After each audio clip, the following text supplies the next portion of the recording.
আমলাতান্ত্রিক জটিলতায় ঝুলছে ভোলার মেঘনা ও তেঁতুলিয়া নদীর বেশ কিছু স্থায়ী বেড়িবাঁধ প্রকল্প। বিশেষ করে শিবপুর ও মেধুয়া এলাকায় ঝুঁকিপূর্ণ কাঁচা বেড়িবাঁধের 2 থেকে 300 ফুট দূরেই আঘাতের অপেক্ষায় ভয়াল মেঘনা নদী। নদী ভাঙনের আতঙ্কে রয়েছেন স্থানীয় হাজারো পরিবার সহ উপকূলবাসী। এ বিষয়ে বিস্তারিত জানাতে ভোলা থেকে সরাসরি যুক্ত হচ্ছেন সহকর্মী মোহাম্মদ বিল্লাল হোসাইন। বিল্লাল, নদী কেমন উত্তাল রয়েছে আর ঝুঁকিপূর্ণ বেড়িবাঁধের বিষয়ে স্থানীয়রা কি বলছেন আমাদেরকে জানাবেন। তন্নি বর্ষার প্রথম থেকেই কিন্তু ভোলার মেঘনা ও তেঁতুলিয়া নদী উত্তাল রয়েছে, যার কারণে কিন্তু কয়েকদিন আগে থেকেই এই নদীর যে পার রয়েছে সেই পার ভাঙা শুরু হয়েছে। তা আমি এই মুহূর্তে ভোলার শিবপুর শান্তিরাট নদীর পার রয়েছি। তো ভোলার বেড়িবাঁধের ভিতরে যে ঝুঁকিপূর্ণ বেড়িবাঁধ রয়েছে সেই বেড়িবাঁধের এটাকেও ঝুঁকিপূর্ণ ধরা হয়, কারণ এখান থেকে কিন্তু নদী থেকে বেড়িবাঁধ মাত্র 2 থেকে 300 ফুট দূরে রয়েছে।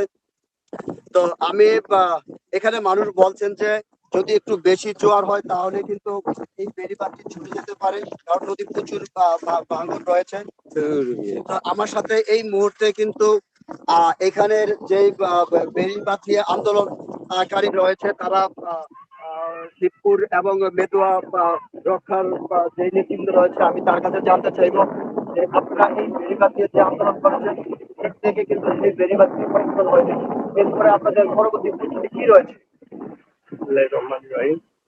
আমরা গত 22 তারিখে যে আমাদের ফাইল ছিল সেখানে নাকি পূর্ণ সংশোধন করে আবার ফাইল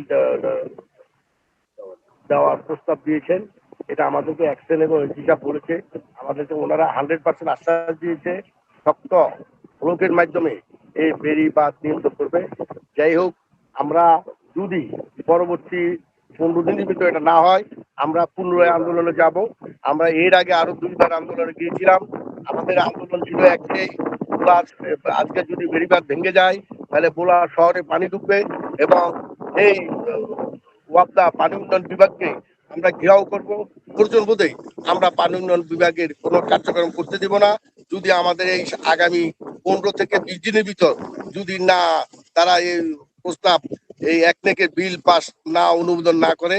আর আমাদের এখানে আমরা বর্তমান বিএনপির চেয়ারপারসন এবং আমাদের প্রধানমন্ত্রী আমরা তার তার তার দৃষ্টি আকর্ষণ করছি, উনি যেন আমাদের সাধারণ অসহায় লোকদের যাতে বিল ব্যবস্থা করতে পারে এবং বেড়িবাঁধের শক্ত ব্লকের মাধ্যমে বেড়িবাঁধ করতে পারে এই আশা নিয়ে।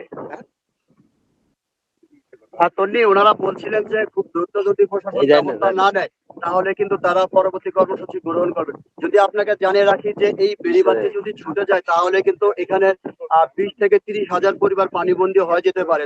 এখানে মানুষজন বলছেন যে এখান থেকে শহর 3 থেকে 4 কিলোমিটার, যার কারণে শহরে কিন্তু পানি পৌঁছে যেতে পারে।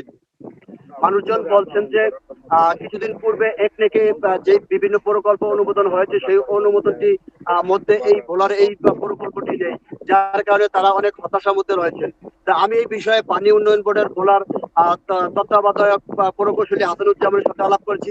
তিনি আমাকে বলছেন যে 2022 সালে তারা এখানের জন্য স্থায়ী বাঁধের জন্য প্রকল্প ঢাকায় পাঠিয়েছেন, কিন্তু কয়দিন আগে যেই এক থেকে প্রকল্প অনুমোদন হয়েছে তখন পূর্বের সেই রেটের সাথে বর্তমান রেট এক না হওয়ার কারণে ঢাকার কর্তৃপক্ষ এই প্রকল্পটি অনুমোদন দেয়নি। খুব রিসেন্টলি আরেকটি প্রকল্প পাঠালে তারা অনুমোদন দিবেন বলে হাসানুজ্জামান আমাকে জানিয়েছেন।